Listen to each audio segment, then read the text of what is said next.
Après 19 épisodes, il revient pour l'épisode 20, parce que c'est logique.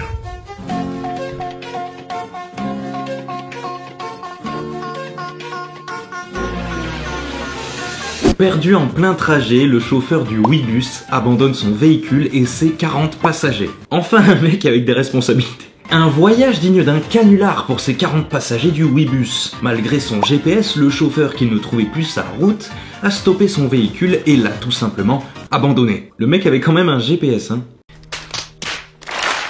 Au bout de quelques minutes, le chauffeur s'est égaré. Quelques instants plus tard, une nouvelle fois perdu, il a stoppé son bus. Sauf que cette fois, l'homme a retiré sa cravate et son badge avant de quitter les lieux, laissant ses 40 passagers et son autobus sur le bord de la route, en région parisienne. Attends, mais qu'est-ce qu'ils ont fait les gens quand le mec il est parti? Que faire quand le chauffeur du Ouibus nous abandonne car il ne sait pas utiliser un GPS? Ah, alors, les services à bord, confort, des sièges confortables, c'est la moindre des choses. Wi-Fi, restez connecté, parfait. Prise électrique, mais super! Capitaine, votre capitaine de bord est à votre disposition pendant toute la durée du voyage.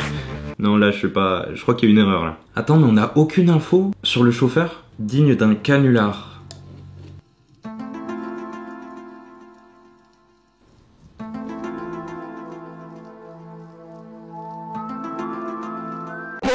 Ouais, je comprends mieux. Bon, plus sérieusement, ces 40 passagers, ils sont quand même tombés sur le mec le moins persévérant du monde. Et maintenant, imagine si ce mec-là, il faisait un autre métier avec encore plus de responsabilités. Tôt ce matin, les troupes militaires nord-coréennes, menées par le chef suprême Kim Jong-un, ont franchi la frontière française. Pour faire face à la panique et à ce qui pourrait être l'élément déclencheur d'une troisième guerre mondiale, le président de la République française n'a pas tardé à réagir. Mes chers compatriotes, au moment où je m'exprime, l'ennemi est à nos portes. La nation est en péril.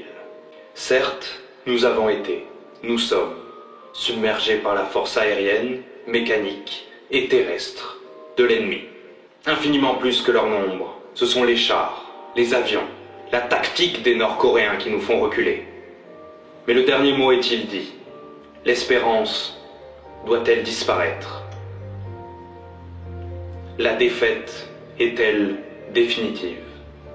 Non.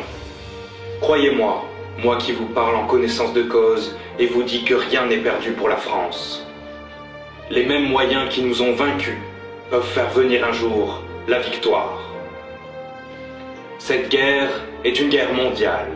Ensemble, unis, les Français vaincront. Foudroyés aujourd'hui par la force mécanique, nous pourrons vaincre dans l'avenir par la force de nos valeurs. Le destin du monde dépend de nous. Quoi qu'il arrive, la flamme de la résistance française ne doit pas s'éteindre et ne s'éteindra pas. Nous nous unirons ensemble contre l'envahisseur. La nation triomphera. Vive la République. Et vive la France. Par contre, ça sera sans moi, parce que ça commence à me saouler votre truc. Vous avez vu ma coupe? Vous pensez que c'est facile de porter ça? Moi je vais chez le coiffeur. Et en plus, Snapchat il marche plus depuis la dernière mise à jour. Putain. Je rigole pas, je crois qu'il faut vraiment que j'aille chez le coiffeur. Merci à tous d'avoir suivi cette vidéo. N'oubliez pas de manifester votre joie profonde en cliquant sur j'aime. N'oubliez pas de vous abonner si vous découvrez la chaîne. Et on se retrouve très vite pour la vidéo 1 million d'abonnés. Bon, peut-être pas tout de suite, mais... Allez, ciao!